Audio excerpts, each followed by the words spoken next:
The British press are now reporting that Ukad have begun an investigation into the claims made by this farmer that he was approached by a member of Team Fury and offered 25 grand in order for him to lie in some written statements and say that he provided wild boar meat for Team Fury, which Tyson and his cousin Huey then used as a defense in their PED case with Ukad.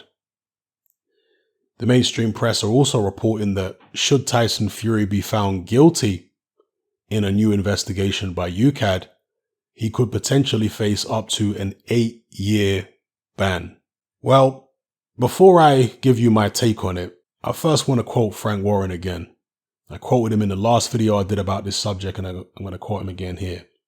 So Frank Warren said, "The farmer making these outrageous allegations sent me a letter last October full of errors and basically telling me he had committed perjury by signing statements under oath and lying. When I called him, he asked for money. I told him to clear off and get in touch with Ukad. He chose not to speak to Ukad, but instead speak to a newspaper. How anybody can take this man seriously is beyond belief. Tyson has never met this man in his life. What a load of rubbish. We'll leave this with Ukad to look into and don't expect it to go any further. It looks like while the football season has been paused, there's nothing to write about and silly season has instead commenced." Now, the funny thing about what Frank Warren said in the previous article I quoted from is that the first thing Frank Warren did was to distance himself from any potential liability by saying, "I wasn't Tyson Fury's promoter back then." So it's almost like he's saying, "I wasn't Tyson Fury's promoter back then, so I don't know what he was up to. So if he is guilty, I had nothing to do with it." That's me reading between the lines by Frank Warren making that statement, or else why would he say it?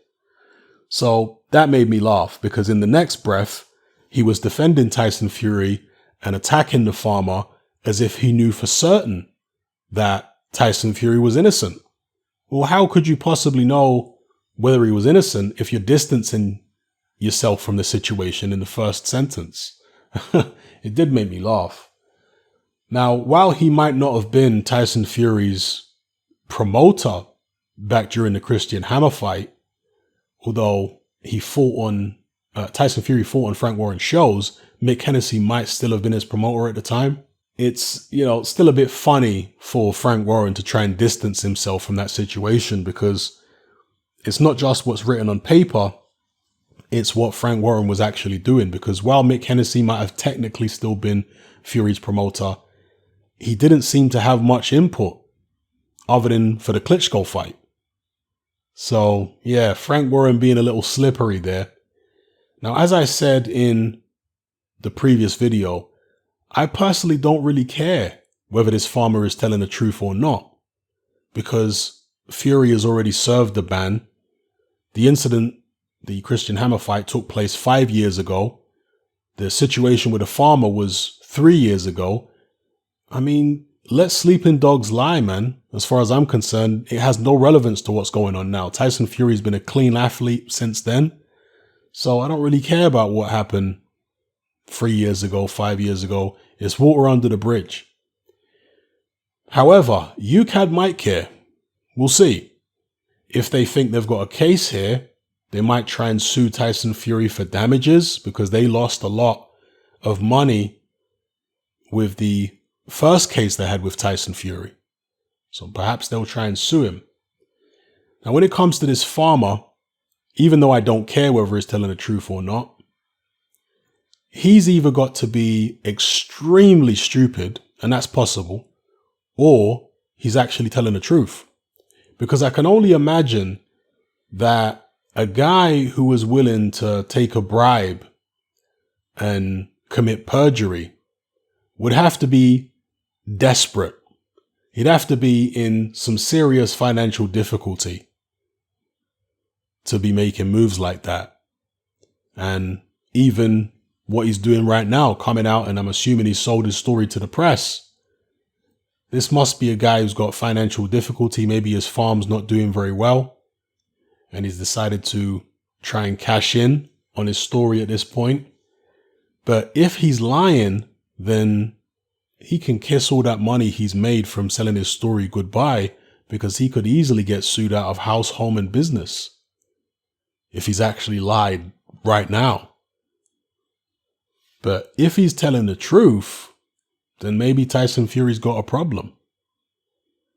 Because if there really are these written statements from this man and Ukad are able to get hold of them, not too good for Tyson Fury. Now, Fury may choose to see out the rest of his career overseas anyway.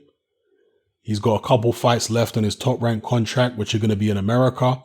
And then potentially the Anthony Joshua fight will be in Saudi Arabia. So, perhaps it's not going to matter if he gets a ban in the UK. But it will, of course, completely erase any possibility of seeing the undisputed fight in Britain. And that's assuming Tyson Fury is still champion by the time that fight becomes realistic, and assuming Anthony Joshua is still champion by then as well. So, yeah, that's my take on that. I don't know whether the farmer's telling the truth or not. I'm not dismissing the possibility that he is, but even then, I don't really care. As long as he's been clean since, he's served the 2-year ban, it is what it is. Let bygones be bygones. Let water go under the bridge. It's over as far as I'm concerned.